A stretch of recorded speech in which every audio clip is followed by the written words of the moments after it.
Good morning. So, I have not looked at the chart to see what's going on. I'm on my way to work and just stopping for a little bit of gas and a little bit of breakfast. And then, actually, I got some time because it doesn't actually open up for like another 2-3 minutes. So let's actually go hop on the charts and see what's happening with both my paper trades as well as my personal accounts and see what's going on there. So we're gonna have to navigate this together. I think I want the top up here. There we go, this trading leapfrog thingamajiggy. I want to go to the charts. I want to expand to this guy. This is personal account, so let's actually go back to here. Oh, that's the wrong paper one. Where are we at? This one. There we go. All right. Am I still in this account? I guess so. Is it showing me my trades? Oh, that's nifty. I don't think I've ever noticed that before. It'll show me my positions. Let's go to the chart. No, maybe it doesn't. I don't know. Yeah, so that one looks like it's going to be hitting stop loss if it continues up like it's going. DE30 is already hit stop loss. Whoop, too fast. JP225 looks like it's working its way to take profit. Got very close, but has not made it there yet. Come back here. Gold. Don't know. I don't know. Could it be hitting this resistance to the left right there, right next to the blue box? Possibly. And might be turning around. So might have shot for the moon on that one a little bit much. This is part of the context that I talk about in regards to, you take these two candles and you try to get into trades. Is there anything you can add to it to make it more profitable? This might be one of them. If you find that you've pushed really strong in one direction and you're coming into some sort of resistance, like you see here, price has not made its way above these 3 peaks, or at least 2.5 peaks over the past, month? That goes all the way back to the 15th, at least on this chart right here. Here we are around the 15th. I don't know what day we're on. And so hasn't been able to come past it. And, I was asking for it to, definitely shoot past it. I'm like, go a little bit higher than you've gone in the past 2 months. So given that context, maybe I should have gone so far. Maybe I should have stayed out of this trade and just waited to see how things. See, these are all little nuances that you can add to increase your win rate, increase your profitability. So let's continue going though.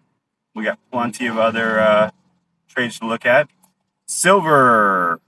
Hi-ho, silver away. Look at you going down. Have I won a single? Okay, I have won one trade. Maybe more. Nope. Okay, I've won one trade. All the others have been lost. It's okay. It happens. So that's where silver's at right now. We'll see how everything pans out. And then West Texas Oil. Still working its way up. Okay, so if we compare this to gold, like we did a second ago, we have the same roughly 2 peaks, right? It's like, 2 peaks. Are you going to go any higher than that? The same thing here. It's like, can we? Well, we have a little bit more data to the left to say that we have been a little bit higher. It's right there. So this one could give a little bit more credibility to go, you know what? This push might be able to go a little bit higher. And it does look like it is going to go higher. Now, granted, that is a huge look at the way the market moves. Ups and downs. You got some strong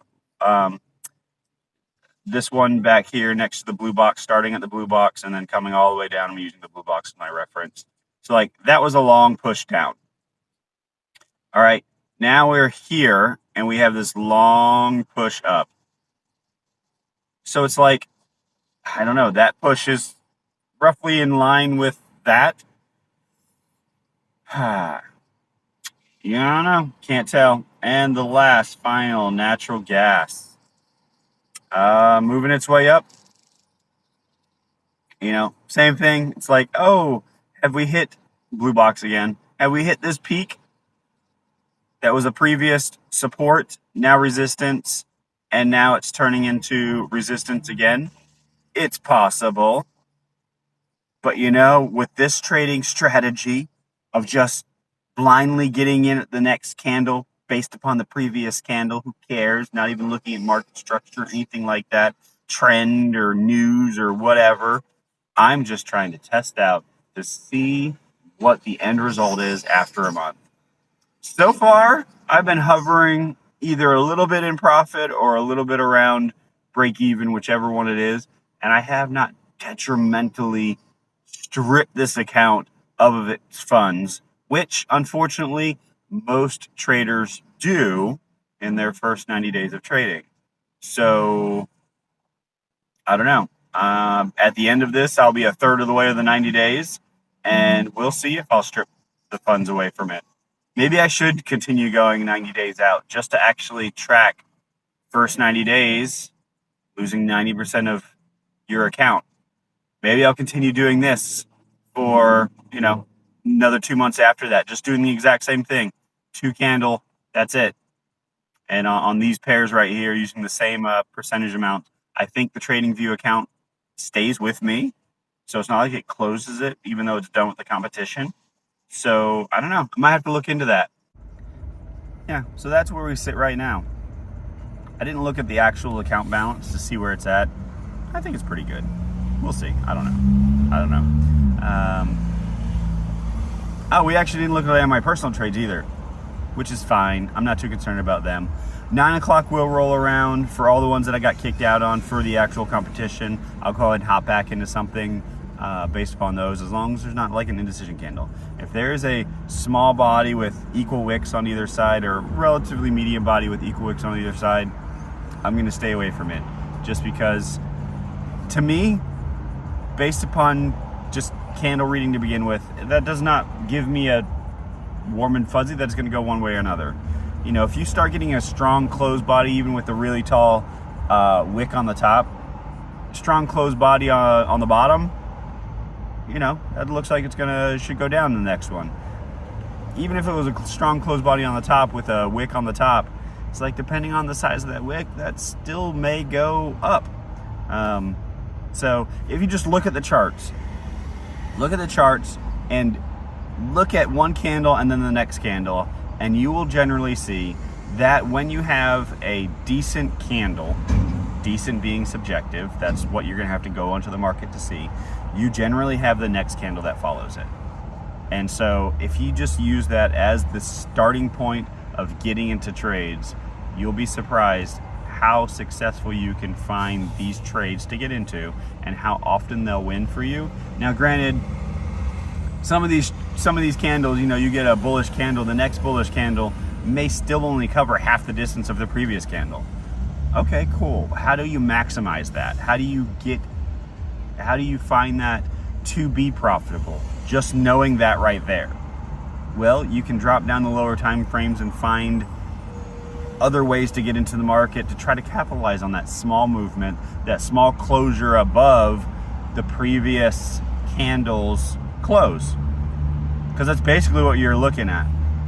When one candle closes bullish, whatever price that stopped at, the next candle is going to open there, do some stuff, but eventually the idea is going to close above there. How much above there? You don't know, but it's going to close above there. Okay, let's use that. And that's basically what I'm trying to test with my little theory here with this account. So we'll see. Stick with me and you'll see too. All right, so this will be the last one of the evening. It's like 9:15, I think, in the evening time. SPX 500 looks like it's hit take profit. So zoom in a little bit here. Looks like we had a successful trade there. Moving on through. That one looks like it's still going. So we'll see how that turns out. JP 225 is done. Gold still chugging along. Silver, hit stop loss. West Texas oil is in the stop loss range, but I don't know. Time shall tell. Natural gas is still just working its way up and down, so we'll see. Paper trades. Oh, which one is this one? The Leap August. There we go. 253,000 with some floating P&L, but once again, any of these could turn around any moment and take me out. So that would be $576 lost there. Another 5, so it's $1,000 lost. Silver's already done. Gold is 3, so we're at 1,300 loss. Euro is another 3, almost 4, so we can say $1,700 loss. All right, so $1,700 loss, but I am up $3,000. So even if they all hit, I would still be above break even. I would be in small profit. All right, you know, we still got time though. It's August 13th. This is going on till August 30th, 31st, however many days are in August. So we shall see. Time will tell. Stick with this. Stay with me. Whatever I said.